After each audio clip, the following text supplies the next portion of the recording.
आज के digital age में इंटरनेट हमारी जिंदगी का एक बहुत इंपॉर्टेंट हिस्सा बन गया है। इंटरनेट ने हमारे बातचीत करने, इंफॉर्मेशन पाने और बिजनेस करने के तरीके को बदल दिया है। असल में इंटरनेट कंप्यूटर्स और डिवाइसेस का एक ग्लोबल नेटवर्क है। जैसे रोड्स और हाईवेज सिटीज और टाउन्स को जोड़ते हैं, वैसे ही इंटरनेट दुनिया भर के करोड़ों डिवाइसेस को जोड़ता है। यह नेटवर्क कनेक्शंस का एक जाल बनाता है जो हमें किसी से भी, कहीं भी, कभी भी जुड़ने की सुविधा देता है। अब जब हम इंटरनेट को एक ग्लोबल नेटवर्क के रूप में समझ गए हैं, तो चलिए देखते हैं कि डेटा इस डिजिटल दुनिया में कैसे ट्रैवल करता है। जब आप ईमेल भेजते हैं, फोटो अपलोड करते हैं या वीडियो स्ट्रीम करते हैं, तो डेटा छोटे छोटे पैकेट्स में ट्रैवल करता है। ये पैकेट्स डिजिटल एनवेलोप्स की तरह होते हैं, जिनमें डेटा और डेस्टिनेशन की इंफॉर्मेशन होती है। रूटर्स और स्विचेस डेटा के फ्लो को डायरेक्ट करते हैं, जिससे सीमलेस और इंस्टेंट कम्युनिकेशन पॉसिबल होती है। जैसा कि हमने देखा, डेटा पैकेट्स रूटर्स और स्विचेस के नेटवर्क के थ्रू इंटरनेट पर ट्रैवल करते हैं। लेकिन जब कोई पैकेट अपने डेस्टिनेशन पर पहुंचता है तो क्या होता है? यहीं पर सर्वर्स और डेटा सेंटर्स का काम शुरू होता है। सर्वर्स पावरफुल कंप्यूटर्स होते हैं जो इंफॉर्मेशन को स्टोर करते हैं, प्रोसेस करते हैं और नेटवर्क पर दूसरे कंप्यूटर्स को डिलीवर करते हैं। ये इंटरनेट के लाइब्रेरियंस की तरह होते हैं जो उस ह्यूज अमाउंट ऑफ डेटा को स्टोर और रिट्रीव करने के लिए रिस्पॉन्सिबल होते हैं, जिसे हम रोज एक्सेस करते हैं। डेटा सेंटर्स बहुत बड़ी फैसिलिटीज होती हैं जहां हजारों सर्वर्स होते हैं जो वेबसाइट्स, ऑनलाइन सर्विसेज और एप्लीकेशंस के लिए इंफ्रास्ट्रक्चर प्रोवाइड करते हैं। ये सेंटर्स इंटरनेट के इंजन रूम्स की तरह होते हैं जो कंप्यूटिंग पावर और स्टोरेज कैपेसिटी प्रोवाइड करते हैं ताकि डिजिटल वर्ल्ड स्मूथली चलता रहे। जब आप किसी वेबसाइट पर विजिट करते हैं तो आपका कंप्यूटर उस सर्वर को रिक्वेस्ट भेजता है जहां वेबसाइट की फाइल्स स्टोर्ड होती हैं। सर्वर फिर रिक्वेस्टेड इंफॉर्मेशन आपके कंप्यूटर को वापस भेजता है, जिससे आप वेबसाइट देख पाते हैं। लेकिन आपके कंप्यूटर को कैसे पता चलता है कि किस सर्वर से कांटेक्ट करना है? यहां डीएनएस या डोमेन नेम सिस्टम काम आता है। डीएनएस इंटरनेट की फोन बुक की तरह है जो ह्यूमन रीडेबल वेबसाइट नेम्स जैसे google.com को न्यूमेरिकल आईपी एड्रेसेस में ट्रांसलेट करता है, जिनका यूज कंप्यूटर्स एक दूसरे को आइडेंटिफाई करने के लिए करते हैं। जब आप वेबसाइट एड्रेस टाइप करते हैं तो आपका कंप्यूटर कॉरेस्पॉन्डिंग आईपी एड्रेस ढूंढने के लिए डीएनएस सर्वर से कांटेक्ट करता है, जिससे वो सही सर्वर से कनेक्ट हो पाता है।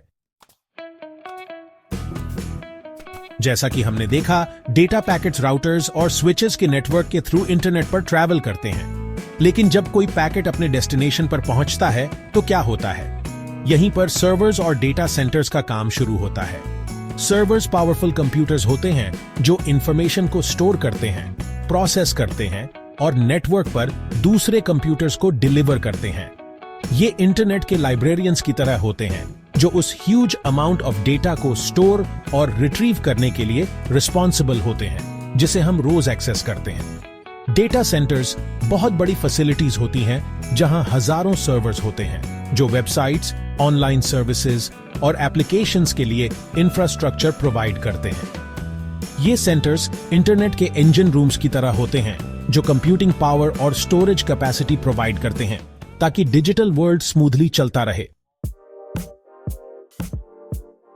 अब जब हमने डेटा पैकेट सर्वर्स और डीएनएस के डिजिटल रियल्म को एक्सप्लोर कर लिया है, तो चलिए उस फिजिकल इंफ्रास्ट्रक्चर पर नजर डालते हैं जो इंटरनेट का बेस है। डेटा वायर्ड और वायरलेस कनेक्शंस के कॉम्बिनेशन के थ्रू इंटरनेट पर ट्रैवल करता है, जिनके अपने एडवांटेजेस और लिमिटेशंस हैं।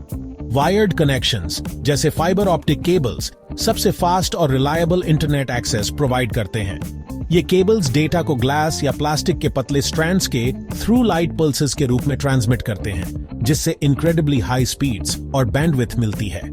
फाइबर ऑप्टिक केबल्स इंटरनेट की बैकबोन है जो कॉन्टिनेंट्स को कनेक्ट करते हैं और huge amounts of data carry करते हैं। वायरलेस कनेक्शंस जैसे वाईफाई ज्यादा फ्लेक्सिबिलिटी और मोबिलिटी प्रोवाइड करते हैं। वाईफाई डिवाइसेस के बीच डेटा ट्रांसमिट करने के लिए रेडियो वेव्स का यूज करता है, जिससे फिजिकल केबल्स की जरूरत नहीं होती। इससे हम वाईफाई नेटवर्क के रेंज में कहीं से भी इंटरनेट एक्सेस कर सकते हैं, चाहे हम घर पर हों, ऑफिस में हों या ट्रैवल कर रहे हों। वायर्ड और वायरलेस कनेक्शंस दोनों ही दुनिया भर के अरबों लोगों को इंटरनेट एक्सेस प्रोवाइड करने में इंपॉर्टेंट रोल प्ले करते हैं। जहां वायर्ड कनेक्शंस अनमैच्ड स्पीड और रिलायबिलिटी ऑफर करते हैं, वहीं वायरलेस कनेक्शंस वो कन्वीनियंस और फ्लेक्सिबिलिटी प्रोवाइड करते हैं जो आज की मोबाइल वर्ल्ड में एसेंशियल बन गई है। सेक्शन 5 साइबर सिक्योरिटी और your data privacy digital age में सेफ कैसे रहें।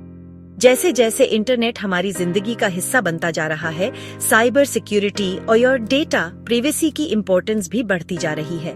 करोड़ों डिवाइसेस इंटरनेट से जुड़े होने के कारण अपनी पर्सनल इंफॉर्मेशन और ऑनलाइन एक्टिविटी के साइबर थ्रेट्स से प्रोटेक्ट करना बहुत जरूरी है। साइबर सिक्योरिटी उन मेजर्स को कहते हैं जो कंप्यूटर सिस्टम्स और नेटवर्क्स के unauthorized access, use, disclosure, disruption, modification या डिस्ट्रक्शन से प्रोटेक्ट करने के लिए लिए जाते हैं। इसमें स्ट्रॉन्ग पासवर्ड्स यूज करना, फिशिंग स्कैम्स से सावधान रहना, फायरवॉल्स और एंटीवायरस सॉफ्टवेयर इंस्टॉल करना सब कुछ शामिल है। डेटा प्राइवेसी पर्सनल इंफॉर्मेशन के सही तरीके से हैंडल और प्रोटेक्ट करने से रिलेटेड है। इसमें ऑनलाइन शेयर की जाने वाली इंफॉर्मेशन के बारे में ध्यान रखना, वेबसाइट्स और एप्स की प्राइवेसी पॉलिसीज को समझना और सेंसिटिव डेटा को सिक्योर करने के लिए एन्क्रिप्शन यूज करना शामिल है। एन्क्रिप्शन एक प्रोसेस है जिसमें डेटा को स्क्रैम्बल कर दिया जाता है ताकि डिक्रिप्शन की के बिना कोई यूज रीड न कर सके। ये सेंसिटिव इंफॉर्मेशन जैसे पासवर्ड्स, फाइनेंशियल डेटा और मेडिकल रिकॉर्ड्स के लिए खास तौर पे इम्पोर्टेंट है। आप पता लगा सकते हैं कि कोई वेबसाइट एन्क्रिप्शन यूज कर रही है या नहीं अगर URL HTTP की जगह HTTPS से स्टार्ट होता है। S का मतलब सिक्योर है, जो इंडिकेट करता है कि वेबसाइट आपके डेटा को प्रोटेक्ट करने के लिए एन्क्रिप्शन यूज कर रही है। Section 6 इंटरनेट का फ्यूचर, 5G, IoT और आगे। इंटरनेट कॉन्स्टेंटली इवॉल्व हो रहा है और हर समय नई टेक्नोलॉजीज और इनोवेशंस आ रही हैं। फ्यूचर को देखते हुए कई की ट्रेंड्स नेक्स्ट जनरेशन इंटरनेट को शेप दे रहे हैं, जो फास्टर स्पीड्स, बेटर कनेक्टिविटी और मोर इमर्सिव ऑनलाइन एक्सपीरियंस का प्रॉमिस करते हैं। ऐसा ही एक ट्रेंड है 5G नेटवर्क्स का रोल आउट। 5G या fifth generation cellular technology cellular networks की पिछली जनरेशंस के मुकाबले सिग्निफिकेंटली फास्टर स्पीड्स और लोअर लेटेंसी ऑफर करता है। ये नए एप्लीकेशंस और सर्विसेज को इनेबल करेगा रियल टाइम वर्चुअल रियलिटी और ऑगमेंटेड रियलिटी एक्सपीरियंसेस से लेकर सेल्फ ड्राइविंग कार्स और स्मार्ट सिटीज तक। दूसरा मेजर ट्रेंड है इंटरनेट ऑफ थिंग्स या IoT, जो इंटरकनेक्टेड डिवाइसेस, अप्लायंसेस और व्हीकल्स की ग्रोइंग नेटवर्क को रेफर करता है। स्मार्ट थर्मोस्टैट्स और रेफ्रिजरेटर्स से लेकर वेयरेबल फिटनेस ट्रैकर्स और कनेक्टेड कार्स।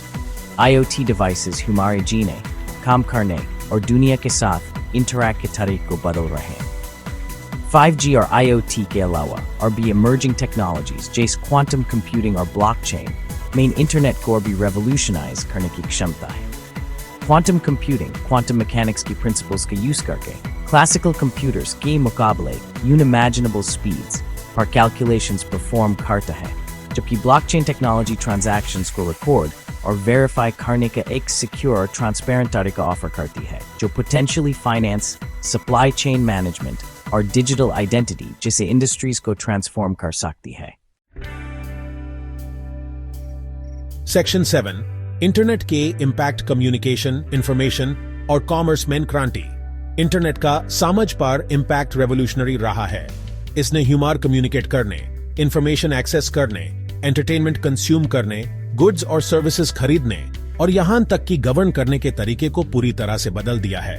कम्युनिकेशन के क्षेत्र में इंटरनेट ने जियोग्राफिकल बैरियर्स को तोड़ दिया है, जिसे दुनिया भर के लोग रियल टाइम में कनेक्ट और इंटरैक्ट कर सकते हैं।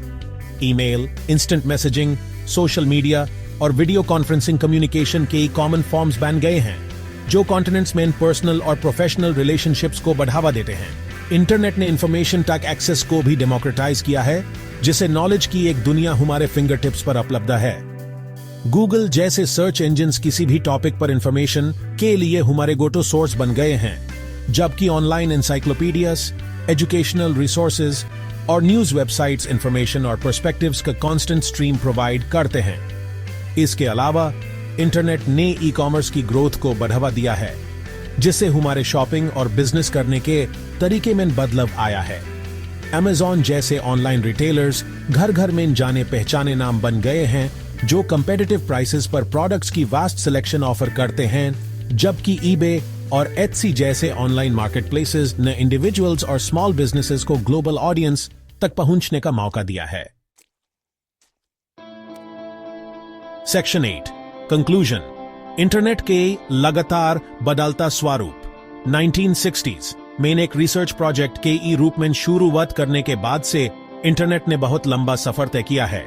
इंटरकनेक्टेड कंप्यूटर्स के एक छोटे से नेटवर्क से यह एक बड़े और कॉम्प्लेक्स इकोसिस्टम में इवॉल्व हो गया है, जो हमारे जीवन के हर पहलू को टच करता है। जैसा कि हमने इंटरनेट के इस सफर में एक्सप्लोर किया है, इसकी इनर वर्किंग्स हमारे डिजिटल वर्ल्ड को समझने के लिए फैसिनेटिंग और एसेंशियल हैं। डेटा के पैकेट्स में रूटर्स और सर्वर्स की नेटवर्क्स के थ्रू ट्रैवल करने के तरीके से लेकर साइबर सिक्योरिटी और डेटा प्राइवेसी की इंपॉर्टेंस तक, इंटरनेट इंसानी इंजीन्यूइटी और नॉलेज, कनेक्शन और इनोवेशन के लिए हमारी प्यास का सबूत है। फ्यूचर को देखते हुए इंटरनेट हमारे जीवन में और भी इंटीग्रेटेड होने वाला है, जिसमें 5G, IoT और क्वांटम कंप्यूटिंग जैसी इमर्जिंग टेक्नोलॉजीज नए पॉसिबिलिटीज को अनलॉक करने और डिजिटल लैंडस्केप को रिशेप करने के लिए तैयार हैं। इंटरनेट के काम करने के तरीके को समझना ह्यूमन इस एवर इवॉल्विंग लैंडस्केप में नेविगेट करने, इसकी पावर का अच्छे के लिए उपयोग करने और इसके फ्यूचर को ऐसे शेप देने में एम्पावर करता है जिससे पूरी मानवता को फायदा हो।